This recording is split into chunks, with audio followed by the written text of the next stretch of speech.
On May 27th, 2020, a 22-year-old Uniben student was raped and left for dead. Her name was Uwavera Omozuwa. Apparently, she was at a Redeemed church close to home studying when a group of men got hold of her, raped her, and then hit her over the head with a fire extinguisher and left her in a pool of her own blood. She was eventually taken to the hospital where she eventually died as a result of the injuries she had sustained. After church one day, a group of about 9 girls and I just strolled down the street to a nearby McDonald's just to get some ice cream and just talk. And so we somehow started talking about Nigeria and sexual assault. And then I remember somebody said something. One of my friends, she said, it's funny that everybody knows somebody who has been sexually assaulted, but nobody knows a sexual assaulter, or nobody knows a rapist, or nobody knows the person doing the assaulting. When she said that, I immediately looked around the table and I was like, hold on, does everybody actually know somebody who has been sexually assaulted? Because I did.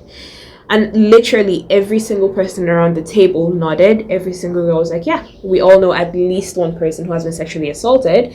And so, of course, it begs the question, who's doing the assaulting? And the truth is that it's not just random people, that are terrible people that are the, part of the underbelly of society who are doing the rapings. It is literally the people you know, the people you trust, your friends, your brothers, the men who know you trust them, and the men who know you trust them enough to leave them with your children, husbands, your uncles. Lord knows way too many girls know that they are their uncles. But the point I'm getting to is that there's this fundamental problem in the way we raise people in our society. We put everything on the victim, right? We blame the victim. We tell the victim to do all we can to avoid being raped. We tell the victims to dress well. We tell women to dress well, be responsible. But at the end of the day, rape is not the fault of the victim, it's the fault of the rapist. I'm grateful that we're getting to a place where more people are getting a slightly different perspective on this, right? And are understanding that we need to be educating our boys and men in a better way, rather than telling victims to just hide and protect themselves as much as they possibly can. At the end of the day, this girl was in church, right? A place where we are taught that we can be safe. She was in church studying. I'm just like, it's ridiculous. And there's so much evidence that shows that it doesn't matter how you're dressed, it doesn't matter how old you are, because babies get raped, and older women and older men. It just literally, it doesn't matter across the board. There's no excuse. And so I'm saying this for anybody who at any point might be tempted to blame the victim. Rape is not the fault of the victim. There is no justification for rape or sexual assault. None. I think that part of the reason why, people probably sexually assault others is because they know there won't be any consequences. Think of what's happening in America. I was watching this thing where Trevor Noah said that, the officer was kneeling on the man's neck and he took his life because he could, because that kind of thing happens all the time and there are hardly ever repercussions. Nigeria is a very, very patriarchal society, and while we are amazing at a lot of things, there is so much wrong with the way we raise and socialize our men.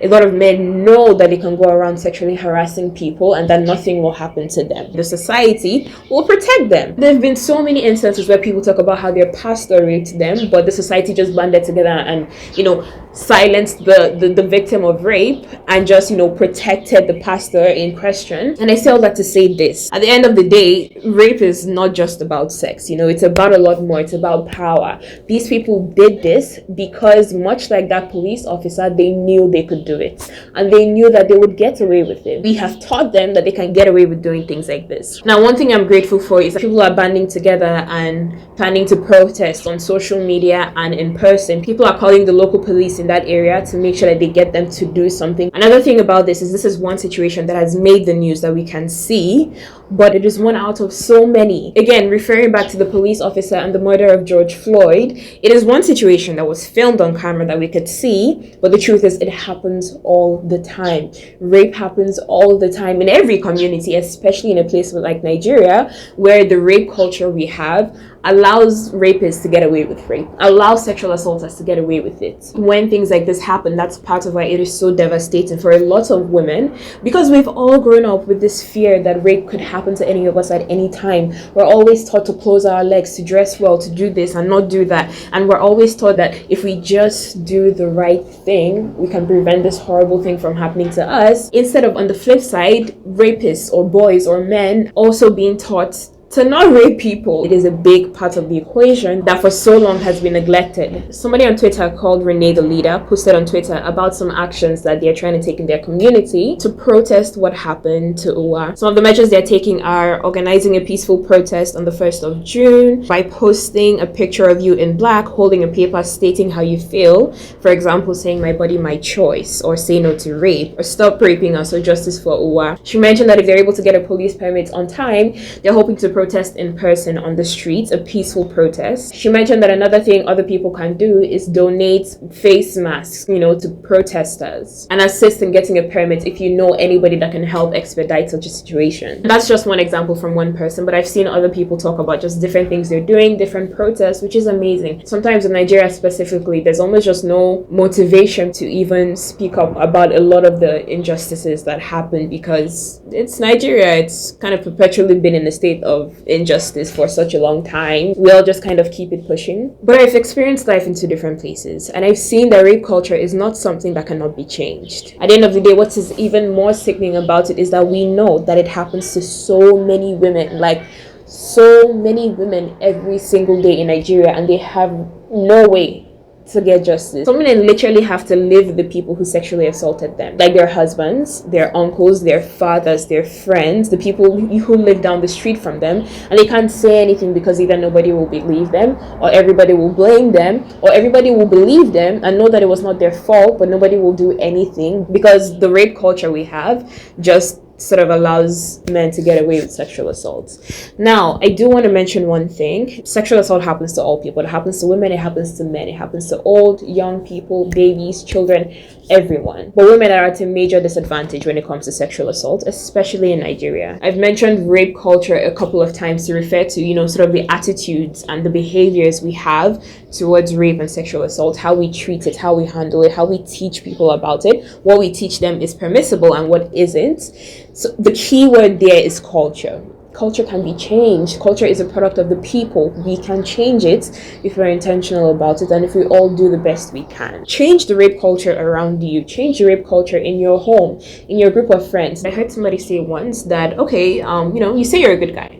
That's all well and good, but do you say something when you see other men do something terrible, or do you just sit there and think about how nice you are? And the same thing goes for women. One thing everybody has been saying over the past couple of days is that if you are silent in situations of oppression, you have already chosen the side of the oppressor. The truth is, if you know that sexual assault is wrong, and if you know that it is wrong to rape somebody, or even inappropriately touch somebody in the workplace, at home, at church, wherever it is, nobody should be able to do it around you. Nobody should do it in your presence and know that you will keep quiet. You shouldn't, because at the end of the day, it means you're contributing to the problem. The same thing goes for women, because there are far too many women who don't say anything. Far too many elderly women who know that terrible things have happened to the girls around them, but who won't say anything. And I don't pass any judgment, because I know life is not that easy for a lot of people. I know not everybody is in a situation where they can speak up, but if you are able to speak up, you should speak up. Hold the people around you accountable. Hold the other men around you accountable. Hold your friends accountable in their speech, in their action, and for God's sake, there's a lot that needs to be done to change rape culture. One of those things is teaching consent to boys and girls, and teaching it young and teaching it constantly and continually. As far as I'm concerned, it's something that should be taught in schools when sex education is taught. It's something that should be taught at church, at home, all the time, because it is astounding the number of men my age and older that do not know that no means no. It's just, there are so many layers to this conversation, and honestly, I cannot get through it all today, partly because I'm just tired of all of this. This is not an isolated situation. This happens to so many women every single day, and nobody is there to speak up for them. We need justice for Uwa, and we need it now. Please check out the description box below for links on more information about what happened, and also links for petitions, and just for some more information on what it is you can do to help. I will leave as many links as I can find in the description box below.